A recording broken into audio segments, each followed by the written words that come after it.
moment, but let's start this half hour with the latest on that breaking news overnight. A widespread technology outage impacting flights, banks, and businesses all around the world. And those disruptions are ongoing, so there's a lot you need to know before you head out the door. Maybe you're going to the airport, the bank, anywhere. We've got you updated. An update by cybersecurity from CrowdStrike led to the outages. We are going to talk with its CEO in just a minute. This, by the way, is first live interview since the problem started. But I want to say something before we start listening to this and documenting it.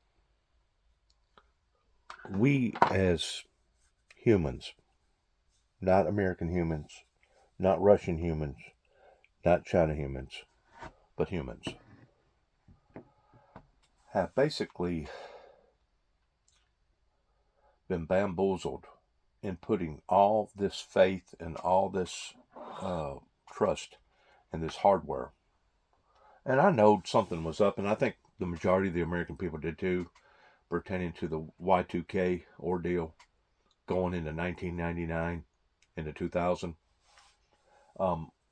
Whenever these software gurus basically convinced everybody that if they did not go into a different system, that it was a possibility that their whole hardware system was going to shut down, and that computers was going to fail, and airplanes was going to fall out of the sky, and all kinds of disruptions was going to happen. And it was like a surge of people that had to go out and upgrade all their equipment, which to me was nothing more than a consumer ripoff. And to be able to be misleading in how that it went about doing that just goes to show you that there's something else involved in all this other than human activity. Something is growing kind of like a cancer within the circuitry of the computer system that I personally think is already in there.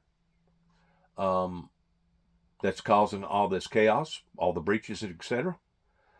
And this, I believe, is going to be the very thing that the Bible talks about pertaining to the beast.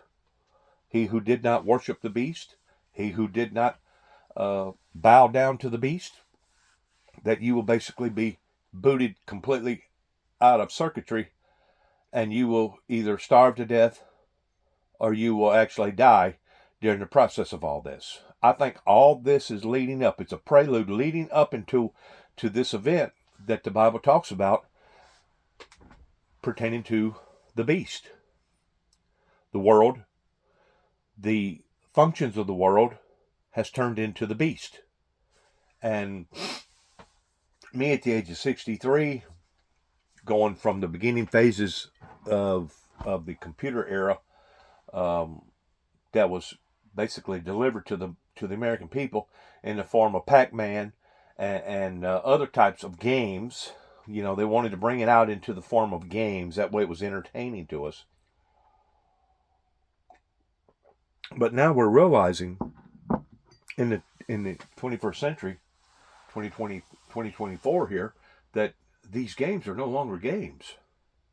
These are very, very significant, important events that can affect not thousands, but millions of people's lives all over the world.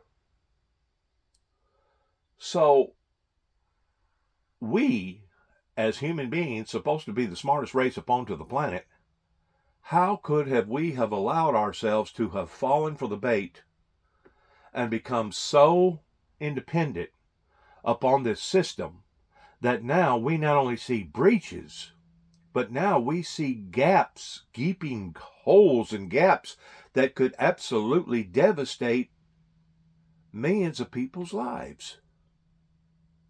How was we that gullible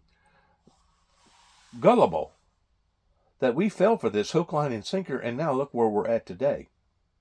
Now, I don't know if it was Bill Gates, I don't know if it was Al Gore, I don't know exactly who it was that said that they was the first ones to basically create windows pertaining to the internet in somebody's basement or in somebody's garage, which, you know, I don't doubt that. I don't know for sure who it was that was wanting to take the lead in being the founder of all this, but whoever it was, one day, out of all the good, we're going to realize all the bad, and the very people that we thought that we were supposed to have praised are going to be the very people that have brought doom and gloom into our lives. I realize that the way the world is set up pertaining to the circuitry of everything, that if we did not have today modern day technology pertaining to computers, software technology, and etc., we wouldn't be able to adequately run things the way that we are now. In other words, if we had to go back to the original pencil and paper, and even before the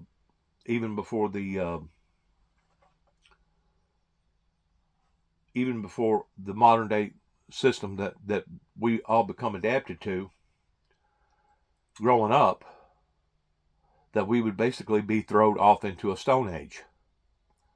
Well, I tend to wonder if that's what's not going to happen to us in the future pertaining to being self-reliant upon all this modern day system, that at any given moment there could be a solar flare, at any given moment there could be a comet, at any given moment there could be a breach that would be absolutely devastating to society on levels that would basically be a reenactment of Superman, of somebody actually holding a whole city or even a whole country at hostage. And I know that sounds far-fetched. It sounds way out there. And, the first time that I seen movies like that, I thought to myself, wow, that's scientific. That's scientificness in its fullest right there, pertaining to something like that actually occurring.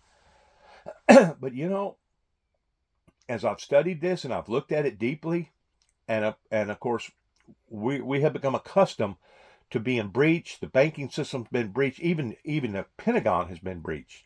And I forgot now who it was associated with Hollywood. It got breached.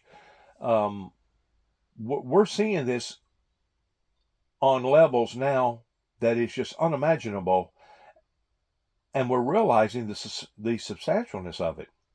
Please watch this in the form of understanding the things that I just got through telling you about, as far as using technology basically as a commodity of something that we have to have, similar towards electricity, gasoline, running water, etc., a utility, that now we're breaking down the uncooperativeness in all this technology to understand just exactly how vulnerable that we really are. And, I think that I'm underestimating the seriousness of all this, to be quite honest with you. I really do. I think that I'm actually underestimating the seriousness of all this, because, people my age and a little older that wasn't familiar with all this technology like they are today with the kids growing up, they're going to listen to me and they're going to say, wow, this guy, he's really over dramatizing all this stuff. Really? Am I? After you get through watching this on Friday, what is this? July the 16th, 17th, 18th, something like that. Year 2024. After you get through watching this, I think you're going to reconsider your statement pertaining to me over dramatizing things, because I'm not over dramatizing this. It's actually become spooky in seeing how vulnerable that we really are again and again and again towards being attacked. Now, I don't know if this attack was a glitch. I don't know if it was done supernaturally through the spirit world. I don't know if it was just stupidity upon our part. But the bottom line is this: the deeper that we get into this, the further that we get into all this technology, the more that this technology is going to be running humanity versus humanity running the technology. In other words, the very sci-fi movies that we thought was sci-fi, science fiction, pertaining to Terminator and all this other stuff, is now starting to surface itself in the very direction that our sci-fi movies thought was strictly sci-fi, science fiction. In other words, the science fiction is now becoming reality. Kind of like Greek mythology, they're understanding today, because of modern day technology, that instead of Greek mythology being mythology, it's actually real. Those things that they talked about pertaining to Zeus and all them cities and all that other stuff, yeah, we're discovering every day that all that stuff that we thought was mythology, some sort of weird thinking, is actually true. Going all the way back into the primitive era, before the flood. So please look at this, and look at this with an open mind, and understanding some of the things that I'm talking about are in fact physically happening right in front of our very eyes. Please listen. Let's begin with NBC's Tom Costello. Hey, Tom. I'm watching the computer right here, you guys, FlightAware's misery map, and at the moment I've got 1,500 delays in the United States, 920 flight cancellations, 18,000 delays worldwide. Now, there's no way to know how many of those might be related to the Microsoft outage, but make no mistake, we've got a significant problem here that is rolling across the globe here. Airlines, airports have been affected. Many have had to go into ground stops and not fly at all for the last few hours. American says it's starting to get back up and running. Delta, however, says it's still pausing all flights. And this is also in Europe. Heavily affected airports in Europe include Berlin and Amsterdam and Schiphol in Amsterdam, as well as London's airports. And those airlines, all of them that rely on the Microsoft system. This happened when CrowdStrike tried to update a cybersecurity link, if you will, or a software update for Microsoft system. There was a flaw in that system. I'll let you get into details on that with the CEO, but that caused a series of crashes worldwide. It is airlines, it is airports, it is banks, it is transit systems, even some 911 systems across the country. Hoda? All right, Tom, thank you so much. We're now joined by the founder and CEO of CrowdStrike, George Kurtz. George, it's good to see a lot of people woke up. They saw that blue screen of death. We've been hearing all about the messes at the airports. A lot of broadcast channels, Australia, even ours here, we had those blue screens everywhere. People are wondering what happened. So what did happen? Yeah, so first, thank you for giving me the opportunity to chat with you first on air. And I want to start with saying we're deeply sorry for the impact that we've caused to customers, to travelers, to anyone affected by this, including our company. So we know what the issue is. We're resolving and have resolved the issue now. It's recovering systems that are out there. And essentially, as you've talked about in the statement I put out, is the system was sent an update, and that update had a software bug in it and caused an issue with the Microsoft operating system. And we identified this very quickly and remediated the issue. And as systems come back online, as they're rebooted, they're coming up and they're working. And now we are working with each and every customer to make sure that we can bring them back online. But that was the extent of the issue in terms of a bug that was related to our update. Mr. Kurtz, it's Savannah here in Milwaukee. I mean, you're in the cybersecurity business, and I certainly don't even pretend to understand this, but according to your statement, it was a single content update that has managed to shut down air travel, credit card payment systems, banks, broadcast, street lights, 911, emergency, around the globe. Why is there not some kind of redundancy or some sort of backup? How is it that one single software bug can have such a profound and immediate impact? Well, when you look at the complexity of cybersecurity, you're always trying to stay one step ahead of the adversaries. Excuse me. Man, just 1 second, please. Oh yeah, take a drink of water. Oh boy, choking up, man. It's been a long night. Always trying. It's been a long night. We're always trying to stay one step ahead of the adversaries. And in this particular case, our systems are always looking for the latest attacks from these adversaries that are out there. So this content update went out, and as it does, and it's been doing for many years. Obviously, we've got a robust team that's looking at the safety and security and the quality of these updates, and we have to go back and see what happened here. But if there's a negative interaction with the way some of these operating systems work, in this particular case, it was only the Microsoft operating system that was impacted. You'll see a reaction like this, and this is what we've seen here. Yeah, I think a lot of people woke up and wondered if something nefarious was afoot, if this was some kind of a cyber attack. But you're saying that it was just something within your own system. So now, as we sit here, I was watching the news out of Australia. They were trying to get their television stations back on the air, their hospital software back up and running, the banks going. How long does it take to get everything back up and running? Well, yeah, first and foremost, again, just to reinforce what you said, it wasn't a cyber attack. It was related to this content update.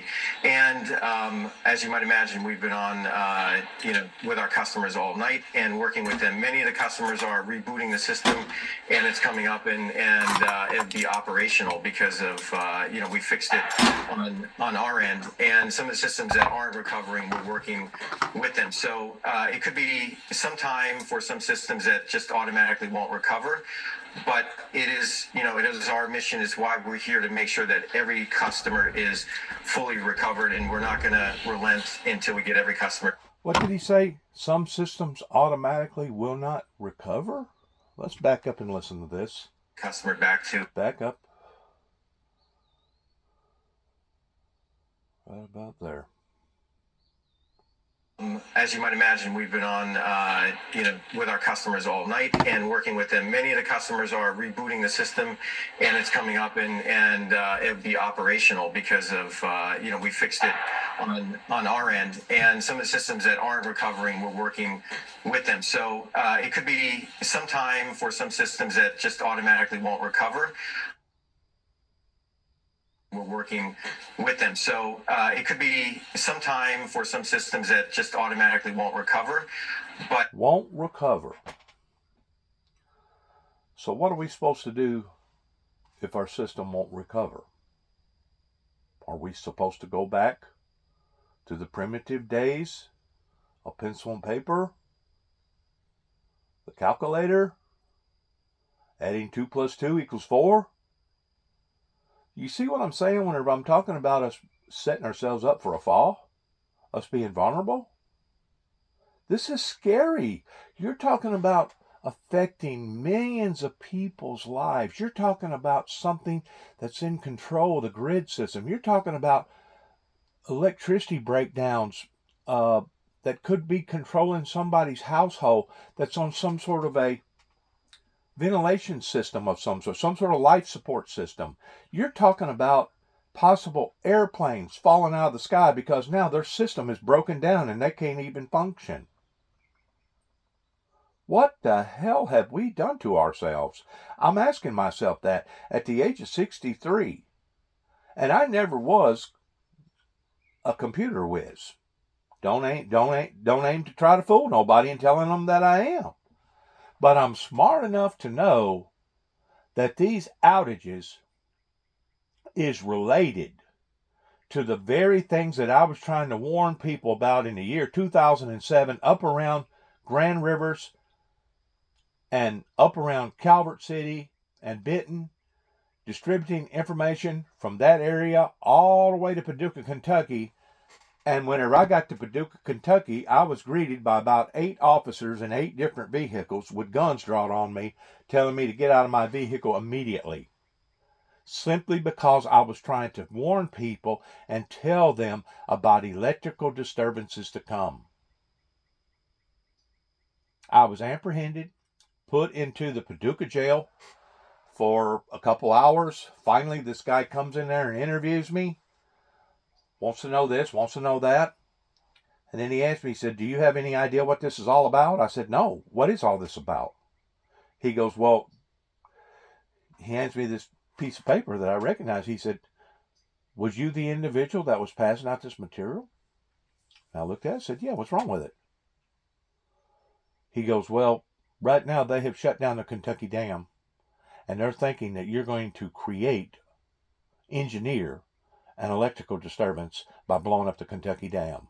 And we're looking for bombs right now. We have literally shut down the highway and, and looking for bombs, thinking that you're going to do something radical. And I looked at this guy and I'm like, how in the hell did they get that out of this? Because it was a true advisory. It was a true warning expressing to that area that God had showed me that there was going to be intense, major energy electrical disturbances. Now you've got to realize that in our life, we have more to deal with other than kilowatts and etc. There's all kinds of different levels of energy out there that basically is all formulated around the same thing in some form or fashion. This is another strong indication of those warnings that the founder of the Windmill Ministries missions here at 291 Thompson Road, Sharon, Tennessee, zip code 38255, was putting out as an advisory and was basically punished for it.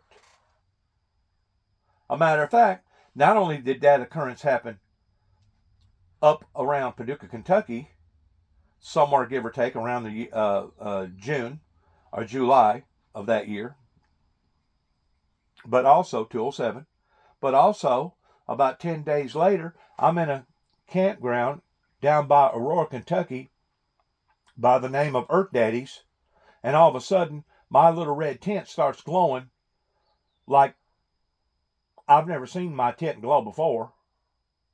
And all of a sudden, out of loudspeakers telling me to get out of my tent, come out of my tent with my hands on top of my head, of a group of people out there, probably about 7 or 8 of them, wanting to know if I had any intentions of wanting to blow up the dam. And I'm thinking to myself, where are these people coming up with these ideals? It's got to be motivated around something that is supernatural. A matter of fact, after I went back to bed, they kept me apprehended, interrogating me for about 2 hours out in the middle of nowhere, out in the middle of the woods with all these lights going, constantly being ate up by mosquitoes, talking to some sort of a supervisor that was talking to somebody, probably up in Frankfort, Kentucky. After it was all said and done with, I got down on my hands and knees, and I got to praying to God to follow next morning, God, what's going on here? And God spoke to my heart. He said, they're trying to take you out. They want to destroy you. They do not want you to fulfill your purpose pertaining to what that I have called you to do, pertaining to the sword symbolizing peace on earth of the opening of the first seal. He said, even though they don't even know nothing about all that just yet, subconsciously speaking, they're trying to stop you. And they're going to try to stop you in any form or fashion that they can, even at the expense of making up lies about you and saying that you was this way or that way. So the whole gamut of that in which what the founder of the Windmill Ministries has went through, beginning with a resistance movement, especially back in the late 80s during Ronald Reagan and Mr. Bush's era, is now coming back and haunting us. And the very things that I was trying to warn and give people advisors about is in fact coming true. There is no doubt that the planet Earth is under a substantial energy shortage in so many different ways. We're seeing countries right now, especially in your remote countries like over in the Middle East, that people are just suffering tremendously because they do not have access to the very same substances that we have been adapted to now for the past 50, 60, 70 years. You keep in mind, artificial intelligence did not start yesterday.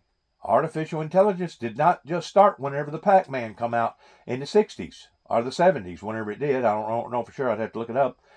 But artificial intelligence has been with us now for the past 70 years. That has been growing in leaps and bounds. And now we're starting to see just exactly how intense and how vulnerable that not just the American people, but the humans in general have fallen for this entrapment hook, line, and sinker, and now we're just now understanding the consequences of it.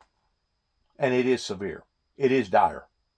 In different forms and different ways, it is dire, pertaining to the outages, the electrical disturbances that we're now seeing on levels that obviously the people in Kentucky wasn't thinking about whenever they was trying to dismantle or cause an individual to go to jail for the rest of his life, in thinking that this individual was out to harm them or hurt them, and the whole time, instead of the individual out to harm them and hurt them, was actually trying to help them. Just like Al Gore. I mean, I listened to that thing last night pertaining to Donald Trump, and it all sounded fine and dandy on the front end. Whenever it come to him expressing his feelings about being that close to death, and I think in lots of ways he expressed deep sentimental feelings pertaining to all that. I think anybody would. But at the same time, if you took notice in Donald Trump's statements, it was drill, drill, drill, baby, drill. That's been the whole concept of science coming to the Carter era and telling them what the consequences of all this was going to be. And the White House basically told them, well, get back with us whenever it starts to occur. Like it's something that we can just flip a switch and automatically turn it off or turn it on. Once we get in the trajectory of doom and gloom, in which that's what we're doing right now to not only our upper atmosphere, pertaining to all the carbon dioxide that's going up into the upper atmosphere, but also draining of the oil that is causing the heat to expand from the center of the earth now to the outside of the earth, which is warming our oceans and warming our planet up. Once we start on that trajectory, it's not like something that you can just shut down like a light switch and go the opposite direction. This is the point that I was trying to make in 207 up around Grand Rivers, Benton, Calvert City, etc., in that area, going all the way up in the Paducah area, that basically I was punished for. A matter of fact, they wasn't satisfied in what they'd done in my life then. Like I said, that happened on 2 different occasions, but they attacked me again in 2009, and then they attacked me again and again. And basically, consequently, all in all, just the events that happened in my life alone in Kentucky took over a year and a half of my life. That's a year and a half of my life that I can never re-engineer and bring back. In other words, once the government steals a day from you illegitimately, that is a day that you cannot re-engineer and get back, because time is of an essence that we're only put here for a certain amount of time, and if you blow it within that time frame, you blowed it, because it ain't like you're going to be able to come back and relive your life all over again towards getting a second or a third chance of this thing. If you don't do what you're called to do in the lifespan of your life, you blowed it. And that's exactly what the founder of the Windmill Ministries has been running up against, pertaining to all these adversities and all this resistances that's now put us where we are today in seeing these occurrences continually happening. And every time an occurrence like this happens, I have to scratch my head and wonder, what's next? What's next? How severe is the next blow going to be, or the next breach, or the next hacking, or the next whatever? Like I said, whenever the Y2K deal come about towards going from 1999 to 2000, before 9/11, I smelt something fishy. And a matter of fact, I think everybody else did, because you literally had millions of people that was sitting around not knowing if the computer system was going to shut completely down and airplanes was going to start falling out of the sky. You literally had people, listen to me, people that was going out and buying extra produce and goods, thinking that whenever it occurred, at least they could hang on to life for a little bit longer before everybody's life ended. That's how frightful and this engineered lie that was put out to the world towards people advancing their equipment and their technology. And now, 24 years later, look at where we're at. Please please take these things serious in what I'm talking about, because it's all lining up with scriptures. In the last days, Satan will come down in great wrath, knowing that his time is short. Knowing that his time is short. People don't understand what we're dealing with here. They don't realize the powers at play in what we're actually having to deal with, because you can't tangibly, physically see it. But it's real. It's just as real as the wind blowing 90 miles an hour, and you can't necessarily see the wind, but you can see the effects of it towards the damage that it does. People are going to have to awaken regarding this spirituality resistance movement, war between good and bad, bad and good. People are going to have to awaken to this, and if they don't, I'm just afraid not only are we going to be vulnerable, but we're basically creating our own doom. Our mission is why we're here, to make sure that every customer is fully recovered, and we're not going to relent until we get every customer back to where they were, and we continue to protect them and keep the bad guys out of their systems. Now, how can we do that in what he just said, if what he said prior to that was there'll be some systems that'll be unrecoverable? He's contradicting himself, because he said at the front end of all this that there'll be certain systems that won't recover. And then he just got to saying what he said about making sure that everybody gets online. So which is it? Which is the truth? Because he just got to saying two different things. Did you ever think, Mr. Kurtz, that you could experience something like this? I mean, does the breadth of this surprise you? Well, when you look at software, it is a very complex world, and there's a lot of interactions, and always staying ahead of the adversary is certainly a tall task. So these sort of things, obviously, you try to understand and mitigate them. And in some cases, you have a weird interaction, and it didn't seem like it happened on every Windows system. There's different versions and flavors and patch levels, if you will, and we're just trying to sort out where that negative interaction was. And again, that's what we're focused on. In other words, who got affected more so than others, or where they got affected, or how bad the effect actually was. That's what he's talking about here, pertaining to Windows, pertaining to the internet. That's what we're focused on, getting customers back up and running. CrowdStrike CEO George Kurtz, we appreciate you coming on the air so quickly after this happened and explaining your company's point of view. We really appreciate it. Thank you so much. Thank you very much. Thank you. All right, still ahead, a talented and history-making team. I just seen a lady the other day. I go in so many different Walmarts that I've forgotten now which one it was. I think it was up in Clarksville, Tennessee, because I was up there taking care of some business. And she was wearing a psychedelic shirt with all the colors and all the explosive looking colors and stuff. And I looked at her and I said, sometimes I wonder if we wouldn't all be better off if we was to go back to the psychedelic era back in the 60s and the 70s, whenever people didn't have all these telephones to interrupt their lives and to cause so many disruptions. Sometimes I wonder if we wouldn't all just be better off just to throw our telephones away and go back to that era, because people was a whole lot happier back then. There wasn't near as much pressure in people's lives, and I'm not saying that era was perfect, because it wasn't, but what I am saying that people by and large was a whole lot happier back then than what they are today, indicating that this technology that has come into our lives has brought that we thought was going to bring security and our lives to be more pleasant has actually done just the very opposite. And whenever our authority figures tell us, oh, we're doing this for the betterment of the good, and we're still going to protect your privacy, they can't even protect their own privacy, much less our privacy.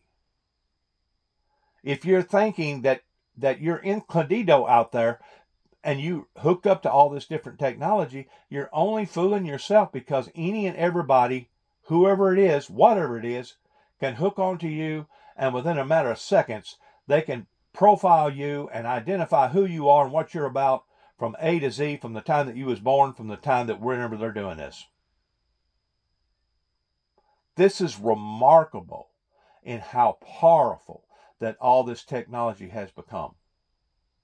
And they warned us, okay? They warned us. I remember back in my grammar school days, I think it was the 6th, 7th, 8th grade, they told us, hey, computers are coming, kind of like the British. The enemy is coming, the redcoats are coming. They warned us that it was coming. But who would have thought that it would have been coming this fearful and this forceful? Good luck to all of us. God bless America. God bless our troops. And may heaven help us all in regards to all this. Shalom.